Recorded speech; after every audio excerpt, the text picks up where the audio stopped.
Bonjour bien-aimés dans le Seigneur Jésus-Christ, que la paix, la grâce, la miséricorde de notre Dieu soit sur chacun d'entre vous.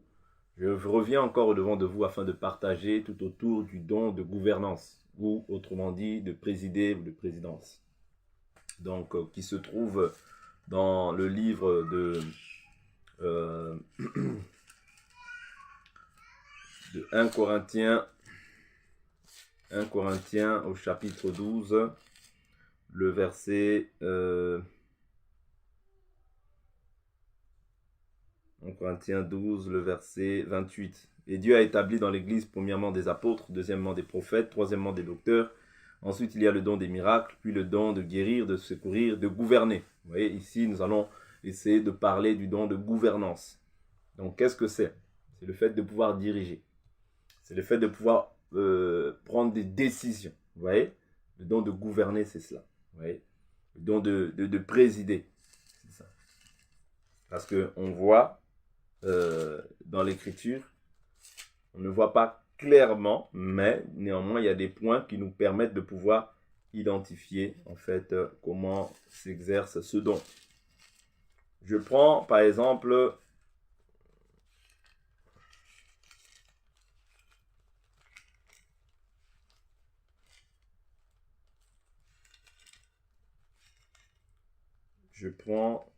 quelques écritures qui vont nous aider.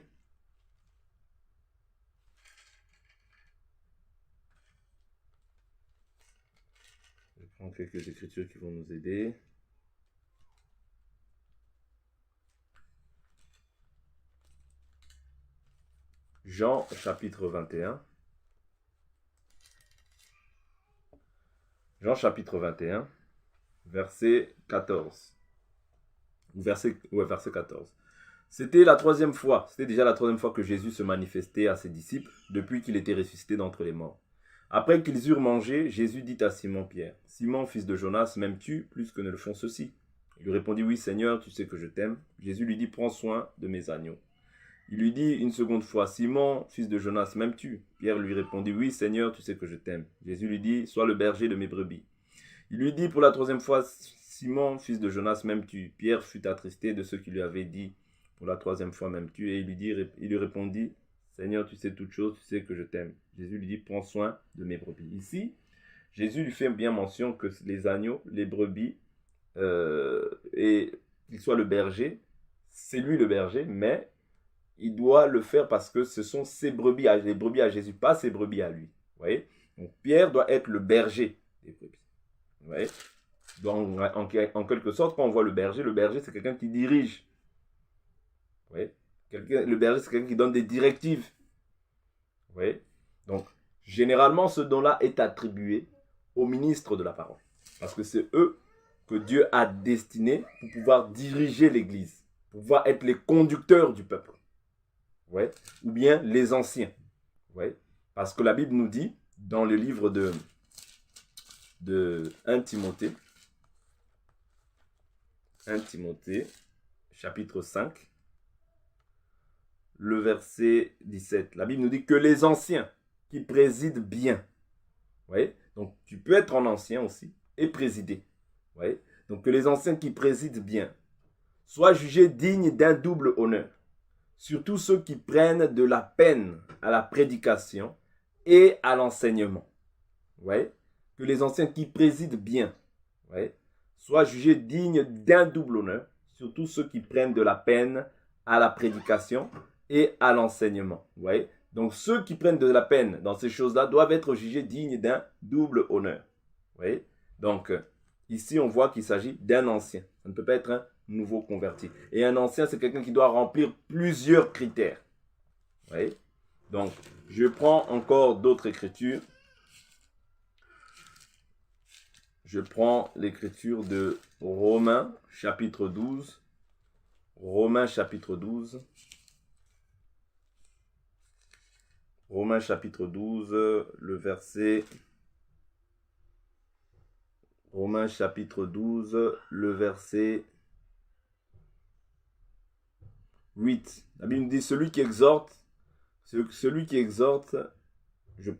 celui qui exhorte à l'exhortation que celui qui le donne avec simplicité, celui qui préside avec empressement. C'est-à-dire la présidence, la personne doit comment dire, l'exercer avec empressement, avec zèle. Ouais. Bien diriger le culte. Je prends 1 Corinthiens 14, verset 26. 1 Corinthiens 14, verset 26. Et on va voir des exemples aussi, hein, voilà, de présidence, bien de gouvernance. 1 Corinthiens 14, verset 26. Que faire donc, frères, lorsque vous vous assemblez? Chacun a-t-il un cantique, une instruction, une révélation, une langue, une interprétation? Que tout se fasse pour l'édification. Si l'un parle en langue, tout au plus 2 ou 3, et encore chacun à son tour, qu'il y en ait un aussi qui interprète. S'il n'y a pas d'interprète, qu'on se taise dans l'église, qu'on parle à soi-même et à Dieu. Pour les prophètes, que 2 ou 3 parlent et que les autres jugent. Un autre assistant a-t-il une révélation? Que le premier se taise.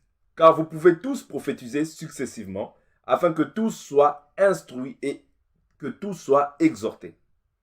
Les esprits des prophètes sont soumis aux prophètes, car Dieu n'est pas un Dieu de désordre, mais de paix. Comme dans toutes les églises des saints, que les femmes se taisent dans les assemblées, car il ne leur est pas permis d'y parler, mais qu'elles soient soumises, comme le dit aussi la loi. Si elles veulent s'instruire sur quelques points, qu'elles interrogent leur propre mari à la maison, car il est malséant à une femme de parler dans l'église. Vous voyez, ici, c'est l'ordre que Paul établit dans une assemblée. C'est-à-dire l'ordre de la personne qui préside, en fait, le modèle qui est donné à la personne qui préside, ça doit être ce modèle-là. Vous voyez, la personne qui préside ne peut pas prendre un autre modèle pour pouvoir présider dans l'église. Dans l'église, elle doit, diriger, vous voyez, selon, ou bien gouverner selon le modèle qui est déjà planifié. Vous voyez, afin qu'il n'y ait pas de désordre, mais qu'il y ait de l'ordre dans l'église. Vous voyez, c'est-à-dire celui qui doit gouverner, celui qui doit diriger. Vous voyez, celui qui va diriger en fait le culte, c'est celui qui a le don de gouverner, de présider. C'est celui-là qui va diriger en fait le culte. Vous voyez? Donc c'est un peu ça. Si on doit comprendre ces choses-là de cette manière, c'est le président du culte, c'est celui qui préside le culte qui va faire en sorte que le culte puisse se dérouler correctement, qu'il n'y ait pas de désordre. Voilà pourquoi ça doit être un ancien, parce qu'il doit pouvoir maîtriser en fait la doctrine et la manière dont le culte doit se dérouler au sein de l'église. C'est très important. Vous voyez? Bien que ce soit le Saint-Esprit qui conduise, mais le Saint-Esprit aujourd'hui habite en nous, vous voyez? Et Dieu n'étant pas un Dieu de désordre, il agit en fait au milieu des saints. C'est-à-dire que ce sont les saints. Le Saint-Esprit agit dans le chef de tout un croyant et il établit des hommes capables de pouvoir diriger, présider, gouverner le culte, afin qu'il n'y ait pas de désordre, mais qu'il y ait de l'ordre selon Dieu. C'est très important. Vous voyez? Donc c'est un peu cela, le don de gouvernance. Vous voyez? C'est la manière dont le culte doit se dérouler. Vous voyez? Donc la personne qui a le don de gouvernance, c'est celui-là qui va gérer, organiser le culte afin qu'il se déroule conformément à la volonté de Dieu. Vous voyez? Et non pas dans le désordre, non. Vous voyez? Donc c'est pas comme nous voyons aujourd'hui, quelqu'un vient, il prie, donc il pense qu'il a le don de présider. Non, c'est pas ça le don de présider. C'est pas parce que tu pries que tu as le don de présider. Non, tu n'as pas forcément le don de présider. Vous voyez, ça, ce sont des manières humaines de pouvoir établir des gens. Non, c'est pas parce que tu diriges la prière que tu as le don de présider. Non, vous voyez, mais ça fait partie des choses que le président du culte peut faire. Vous voyez, mais c'est pas parce que tu diriges la prière que tu as le don de présider. Non, faux. Mais ça fait partie des choses qui peuvent, qui peuvent être inclus, vous voyez, dans le don de gouverner. Mais cela ne veut pas dire que tu as le don de gouverner. Non, loin de là. Le don de gouverner, c'est vraiment un don spirituel que Dieu accorde à son peuple, et notamment aux anciens, au sein de l'assemblée, afin qu'ils puissent gouverner et bien diriger l'église de Dieu, afin qu'il y ait de l'ordre et non pas du désordre. Vous voyez? C'est pas aujourd'hui quelqu'un vient, allez, il préside comme ça, il pense que voilà, j'ai le don de présider. Non, non, non. Ça, ce n'est pas de cette manière-là qu'il faut voir les choses dans l'écriture. En tout cas, moi, c'est de cette manière-là que je vois les choses dans l'écriture. Pourquoi je dis ça? Je prends encore d'autres écritures qui vont nous aider à pouvoir comprendre cela. Je prends Matthieu 16, 16. Je vais le dire comme ça, de tête. La Bible nous dit, Jésus dit à Pierre, je te donnerai les clés du royaume. Oui, je te donnerai les clés du royaume. Ça veut dire, Jésus l'établit comme celui qui va faire entrer pour la première fois, qui va annoncer pour la première fois la parole du royaume. Maintenant, allons dans Actes des Apôtres rapidement. Actes des Apôtres au chapitre 2. Actes des Apôtres au chapitre 1, verset 15. La Bible nous dit, Actes des Apôtres chapitre 1, verset 12. La Bible dit, alors ils retournèrent à Jérusalem depuis le mont appelé des Oliviers, qui est près de Jérusalem, à la distance d'un chemin de sabbat. Quand ils furent entrés, ils montèrent dans la chambre haute où ils se tenaient d'ordinaire. C'était Pierre, Jacques, Jean et Jacques, et André, Philippe et Thomas, Barthélemy, Matthieu, Jacques, Philippe, fils d'Alphée, Simon le Zélote et Jude, fils de Jacques. Tous d'un commun accord persévéraient dans la prière avec les femmes, avec Marie, mère de Jésus, et avec ses frères. Vous voyez, ici, ils persévéraient tous d'un commun accord dans la prière. Mais maintenant, au-delà de cela, il faut qu'il y ait quelqu'un qui dirige toutes ces choses-là, qui puisse maintenant gouverner tout ce qu'ils sont en train de faire, diriger toutes ces choses-là. Ici, on voit que celui qui avait le don de gouverner, c'était Pierre. Verset 15. En ces jours-là, Pierre se leva au milieu des frères. Le nombre des personnes réunies était d'environ 120. Et il dit, frères, il fallait que s'accomplisse l'écriture dans laquelle le Saint-Esprit, par la bouche de David, avait d'avance de Judas, a parlé d'avance de Judas, devenu le guide de ceux qui se sont saisis de Jésus. Il était compté parmi nous et avait obtenu part à ce même ministère. Après avoir acquis un champ avec le salaire du crime, cet homme est tombé en avant et s'est brisé par le milieu. Toutes ses entrailles se sont répandues. La chose a été si connue de tous les habitants de Jérusalem que ce champ a été appelé dans leur langue Akeldama, c'est-à-dire champ du sang. Vous voyez? Ici, on voit que celui qui prend souvent les décisions, qui prend souvent la parole, c'est Pierre. Vous voyez? Et celui à qui Jésus avait remis les clés, c'est aussi Pierre, du royaume. Vous voyez? Donc même au chapitre 2, verset 14, vous voyez, c'est Pierre aussi qui prend la parole. La Bible nous dit, alors Pierre, debout avec les 11, éleva la voix et s'exprima en ces termes. Vous juifs, et vous tous qui séjournez à Jérusalem, sachez ceci et prêtez l'oreille à mes paroles. Ces gens ne sont pas ivres comme vous le supposez, car c'est la 3e heure du jour. Mais c'est ce qui a été dit par le prophète Joël. Dans les derniers jours, dit Dieu, je répandrai de mon esprit sur toute chair. Vos fils et vos filles prophétiseront. Vos jeunes gens auront des visions. Vos vieillards auront des songes. Oui, sur mes serviteurs et sur mes servantes. Vous voyez? Donc après, il prêche la repentance et tout. Vous voyez? Et c'est là qu'il annonce en réalité les clés du royaume. C'est lui qui les avait parce que celui qui allait prêcher pour la première fois le royaume des cieux, c'était Pierre. Vous voyez? Faire en sorte que les gens allaient se convertir, c'était Pierre. Donc ça, on le voit dans Acte 32, Acte 2. Si vous lisez tout le chapitre, vous verrez. Parce qu'après, la Bible nous dit qu'ils eurent le cœur vivement touché. Il dit, hommes frères, que ferons-nous? Vous voyez? Alors Pierre, vous voyez, Pierre leur dit, au verset 38, repentez-vous, que chacun de vous soit baptisé au nom de Jésus-Christ pour le pardon de vos péchés, et vous recevrez le don du Saint-Esprit. Vous voyez? C'est encore lui qui annonce, parce que c'était déclaré par Jésus. Je te donnerai les clés du royaume. Donc, ici, on voit que c'est Pierre qui gouvernait, qui dirigeait. Vous voyez, gouverner ici, ce n'est pas le fait de régner comme un roi. Non. Celui qui veut être grand doit servir. C'est-à-dire, quand tu sers, c'est là où tu deviens grand. Tu dois être le serviteur de tes frères. Vous comprenez? Ce n'est pas diriger d'une manière charnelle où tu crois que c'est toi maintenant qui deviens le maître des autres, qui domine sur les autres. Non, ce n'est pas de cette manière-là. Ce n'est pas de cette manière-là. Parce que si tu veux être grand, tu dois servir. Jésus lui-même était le maître devant eux, mais il lavait les pieds. Vous voyez? C'est-à-dire qu'il s'est abaissé. Cette humilité-là qu'il a manifestée devant les gens. Ce n'est pas tu crois que tu peux crier sur tout le monde, tu parles n'importe comment à tout le monde. Non, ça, ce n'est pas le don de gouverner. Nous devons toujours faire les choses avec de bons sentiments. Si les motifs sont impurs, tout ce que nous allons faire par la suite sera impur. Je prends encore d'autres écritures qui vont nous aider. Je prends d'autres écritures qui vont nous aider. Allons rapidement dans le livre de... Allons rapidement dans le livre de... Je vais au livre, dans le livre de Galates. Allons rapidement dans le livre de Galates. Même dans le livre de Actes, Actes, je vais prendre Actes chapitre 14, ou 15 plutôt, ouais, 15, lorsque, à la conférence de Jérusalem, je prends le chapitre 15, à partir du verset 6. La Bible nous dit, les apôtres et les anciens se réunirent pour examiner cette affaire. Donc, il s'agit de l'affaire de la circoncision. Ouais. Les gens, d'autres personnes circulaient et disaient qu'il fallait se circoncire si nous voulions être sauvés.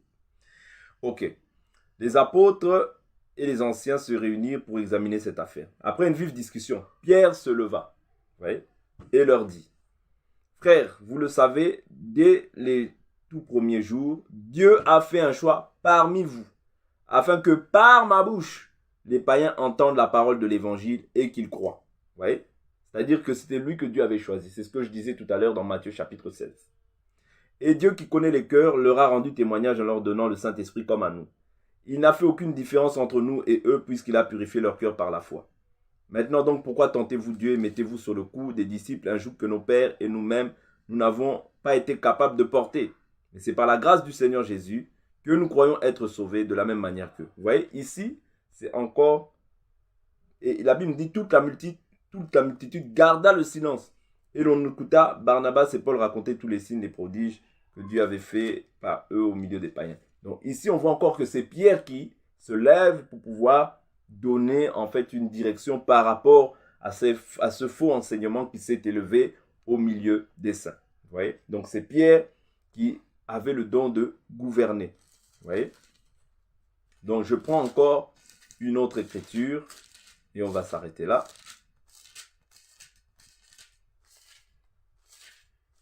Donc j'ai bien dit que la gouvernance, c'est le fait de pouvoir diriger le culte, tout ça. C'est le fait de pouvoir diriger le culte. Par exemple, quand on voit dans 1 Corinthiens chapitre 14, 26, 1 Corinthiens 14, 26, on voit bien que la Bible nous dit, que faire donc, frères, lorsque vous vous assemblez? L'un a-t-il un cantique, une instruction, que tout se fasse pour l'édification. Vous voyez? Donc, ici, Paul est en train de poser des bases dans le livre de 1 Corinthiens 14, 26 pour voir que faire lorsque nous nous assemblons. Ça veut dire que toute personne ancienne, quelle qu'elle soit, lorsqu'elle dirige, doit diriger selon le modèle qui est déjà établi de 1 Corinthiens 14, 26. Et la Bible nous parle aussi des anciens dans 1 Timothée chapitre 5, vous voyez, qui doivent être jugés dignes d'un double honneur. Ceux qui président bien doivent être jugés dignes d'un double honneur. Et que celui qui dirige doit le faire avec empressement. Celui qui gouverne doit le faire avec empressement. Vous voyez, donc c'est des caractéristiques que nous voyons par rapport au don de gouverner.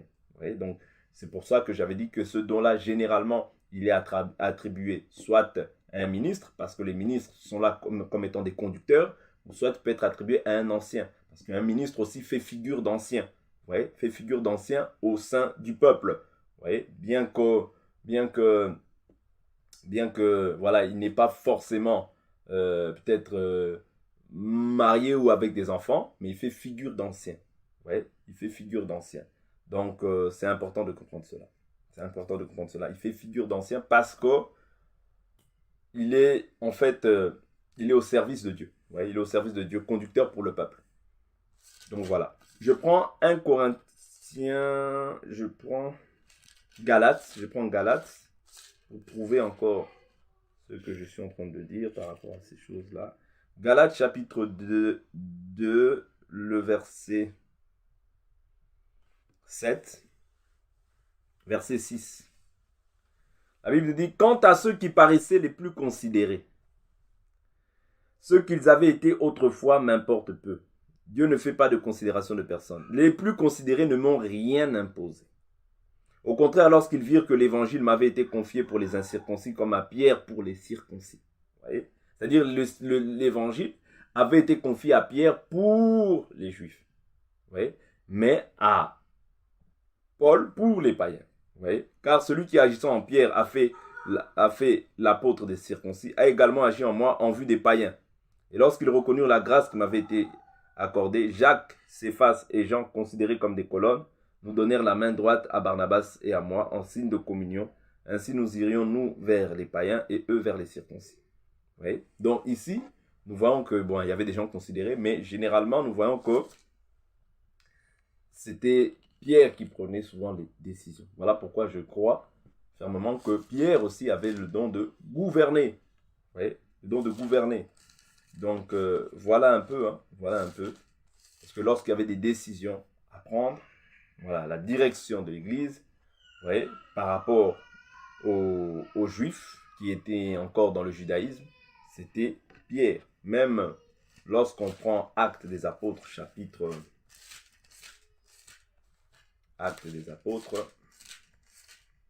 rapidement, chapitre 4.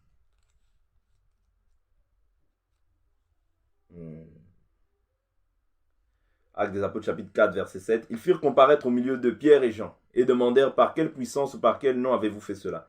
Alors Pierre, rempli d'Esprit Saint, leur dit, chef du peuple et anciens, puisque nous sommes interrogés aujourd'hui sur un bienfait, accordé à un homme infirme et sur la manière dont il a été guéri. Sachez-le bien, vous tous, ainsi que tout le peuple d'Israël. C'est par le nom de Jésus-Christ de Nazareth que vous avez crucifié et que Dieu a ressuscité des morts. C'est par lui que cet homme se présente en bonne santé devant vous. Vous voyez? Donc ici, on voit que généralement, c'était Pierre qui prenait les décisions. Vous voyez? Donc ici, on ne voit pas clairement une écriture qui montre, mais lorsqu'on voit, qui montre que Pierre avait le don de présider, non. Mais néanmoins, la présidence, on peut l'avoir par des actes, par des faits.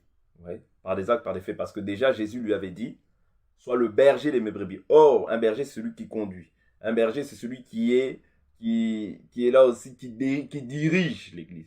Or, lui, il dirigeait l'église de Jérusalem. Il était parmi les membres qui dirigeaient l'église de Jérusalem. Donc, voilà un peu par rapport au don de présider ou de gouverner. Donc, c'est vraiment un don qui nous permet de pouvoir organiser le culte, prendre des décisions, diriger le culte afin que tout se déroule conformément à la volonté de Dieu. Donc, voilà ce que vous devez retenir quant à ce qui concerne le don de gouverner ou de présider. Que la paix de notre Seigneur et Sauveur Jésus-Christ soit avec chacun d'entre vous. À la prochaine vidéo. Bye.